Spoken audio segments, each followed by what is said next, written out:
টাঙ্গাইলে মধুপুরে ২টি ইটভাটায় মোট ১১ লাখ টাকা জরিমানা এবং একটি ইটভাটার চিমনি ভেঙে গুঁড়িয়ে দিয়েছে পরিবেশ অধিদপ্তরের ভ্রাম্যমাণ আদালত। আমাদের মধুপুর টাঙ্গাইল প্রতিনিধি বাবুল রানা জানিয়েছেন, আজ মঙ্গলবার দুপুরে উপজেলার কুরালিয়া ইউনিয়নে স্থাপিত ৩টি ইটের ভাটায় র্যাব, সেনাবাহিনী ও পুলিশ যৌথভাবে এ অভিযানে অংশ নেয়।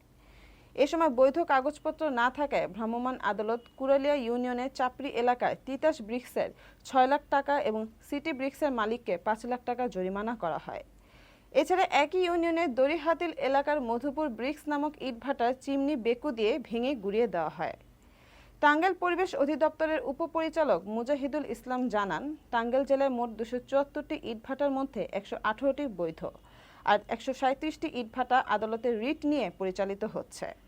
বাকি ১৯টি ভাটার কোনো কাগজপত্র নেই, তারা অবৈধভাবে ভাটাগুলো পরিচালনা করে আসছে।